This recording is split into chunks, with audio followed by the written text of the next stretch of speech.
সম্মানিত ভিউয়ার্স, আসসালামু আলাইকুম।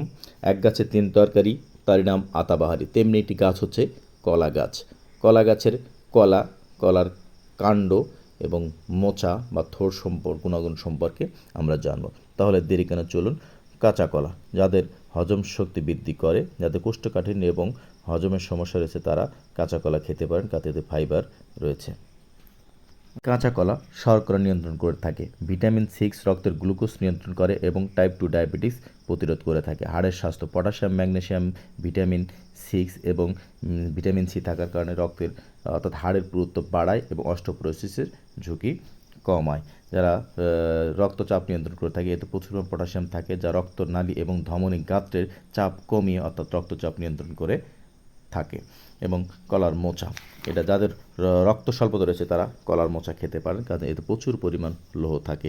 হাড় এবং দাঁত মজবুত করতে ক্যালসিয়াম, পটাশিয়াম, ফসফরাস থাকার কারণে হাড়ের শিশুদের হাড় এবং দাঁত গঠনে সহায়তা করে থাকে। এবং দেখতে পাচ্ছেন বন্ধুরা, কলার মাঝখানে যে অংশটা থাকে তাকে আমরা কি বলে থাকি সবাই জানি, কান্দাইল, কিন্তু এটা হচ্ছে আঞ্চলিক ভাষা, এর বৈজ্ঞানিক ভাষা থোড়। এটার ব্যবহার সম্পর্কে আমরা জানবো।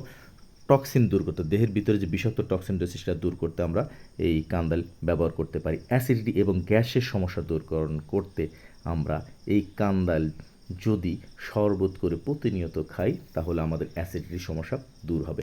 বৃক্কের পাথর এবং মূত্রনালীর প্রদাহ দূর করতে বিভিন্ন চিকিৎসা শাস্ত্রে অর্থাৎ কলার থোড়ের শরবত এলাচের সাথে মিশিয়ে খেলে মূত্রনালীর প্রদাহ থেকে মুক্তি মেলে এবং বৃক্কের পাথর জমা রোধে সাহায্য করে। ওজন কমাতে যদি আমরা প্রতিদিন এই কাণ্ডের রস দুধের সাথে মিক্সার করে খালি পেটে খেয়ে থাকি, তাহলে আমাদের ওজন কমে। শুধু তাই নয়, যদি এই কাঁচা কলা যদি আপনি পানিতে ভিজিয়ে রেখে সারা রাত ভিজিয়ে রেখে সকালবেলা খালি পেটে খান, তাহলে আপনার মেদ ভুঁড়ি ওজন নিয়ন্ত্রণে থাকবে বা কমে যাবে। এবং শুধু তাই নয়, এই রোগের পাশাপাশি বা এই সমস্যার সমাধানগুলোর পাশে আরও বিভিন্ন ধরনের সমস্যার সমাধান করা যায়। কান্দাইল, কলা বা থোড় যেটা বলি না কেন, এটা ব্যবহার করলে আমাদের কী আরও বিভিন্ন সমস্যার সমাধান হয়, যেমন অবসাদ দূর হয়, মানুষের মন চাঙ্গা থাকে, ত্বকের সমস্যার সমাধান হয়, মেধাশক্তি বৃদ্ধি পায় এবং রক্ত উৎপন্ন করে থাকে। ধন্যবাদ বন্ধুরা। সবাই কাঁচা কলা, পাকা কলা দুটোই খুবই খুবই পুষ্টি সমৃদ্ধ একটা খাবার। আসুন আমরা সবাই কাঁচা কলা খাই এবং পাকা কলা খাই। কাঁচা এবং পাকা কলা খেতে সবাইকে উদ্বুদ্ধ করি এবং সুস্থ সুন্দর জীবন গড়ি। ভালো থাকবেন, সুস্থ থাকবেন। আবার হয়তো কোনো এক সময় দেখা হবে। আসসালামু আলাইকুম বন্ধুরা।